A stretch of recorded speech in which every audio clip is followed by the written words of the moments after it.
High school. High school was crazy. I almost got shot in high school, kind of like the Jeremy video from Pearl Jam. My senior year, this kid, Pete, piece of shit, Pete, real scumbag. Growing up, he was my neighbor and he was a good friend. And then he snapped one day, like literally, he was on drugs or steroids or something or both, and he snapped, and over a Dolphins game, somebody fucking with him, and the kid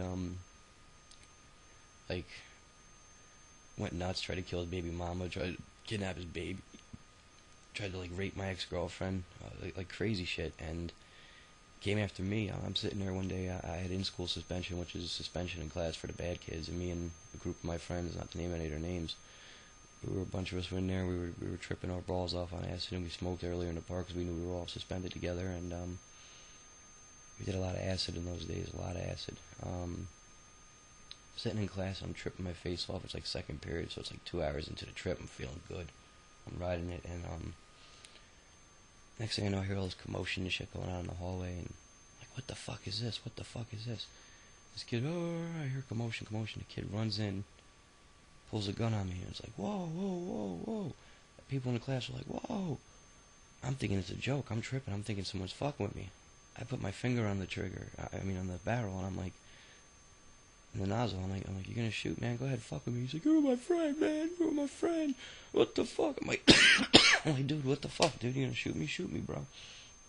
Thinking this is all a big game. We're loosening this in my head, and it wasn't a joke. And like, what felt like an eternity was probably like 40 seconds, 30 seconds. He stood there yelling, "You're my friend. You're my friend."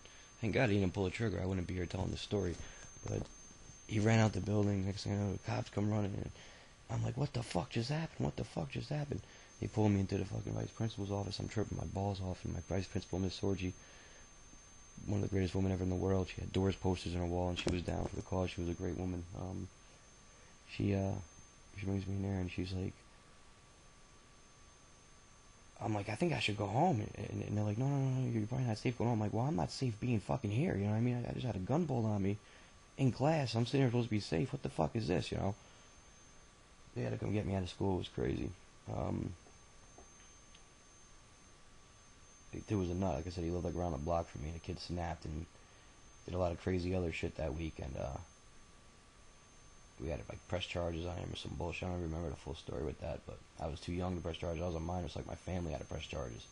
It was crazy. That was just a crazy fucking time. And fuck him. He got his a few years later. That's all I gotta say.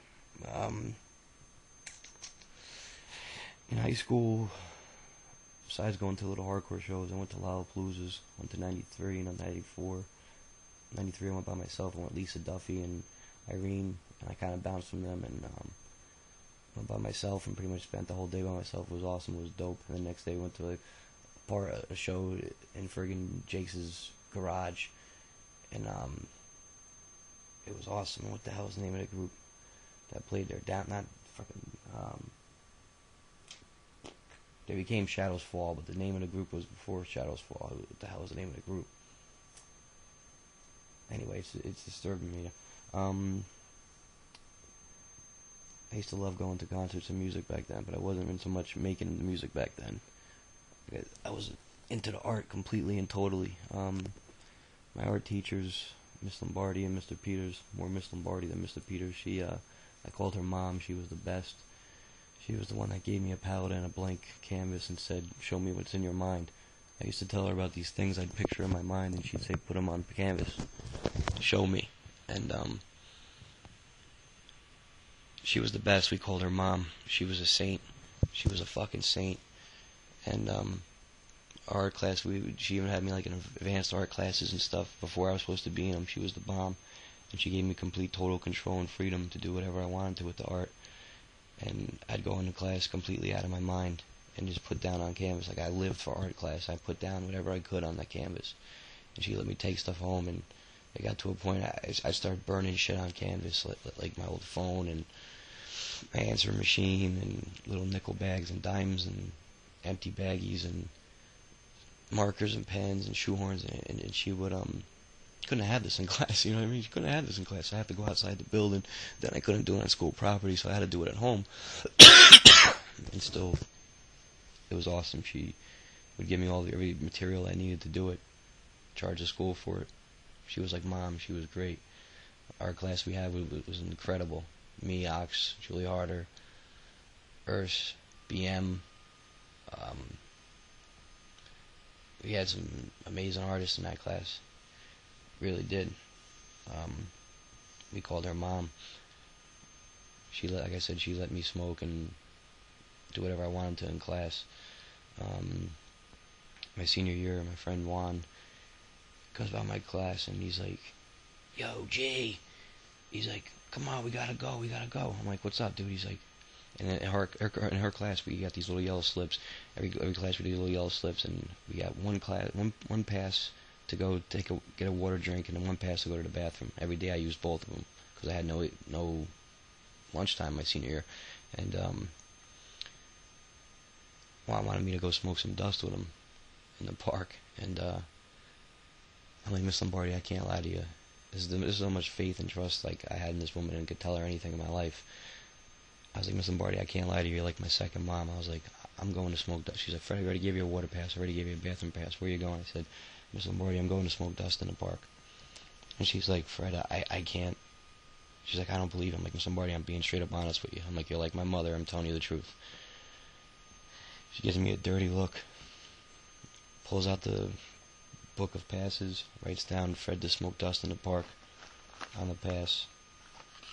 At the time, she just scribbled on the pass. I couldn't see what she wrote. She goes, "If you get stopped," she's like, "you didn't get this from me." And it says, "Fred to go smoke dust in the park." Signed, Miss Lombardi. I love that woman. I kept it. It's actually in my box of memories. She was the best. She was seriously the best. Not because she influenced me. She didn't influence me in any which way to do drugs. Because she inspired me to create my art. I'd come back, I'd make a masterpiece. I'm not inspiring anybody to do drugs, but that definitely helped me with my art at that time. She thought a lot of me and my art, and inspired me to keep going, and gave me this bomb-ass review to get into Art Institute of Philadelphia. And at the time, she gave me my own art display in the art show in high school, which was a first. No one else ever had their own display, and she would challenge me and push me, and I loved that. I loved that out of that woman. She made me make some of the best pieces I ever did in my life.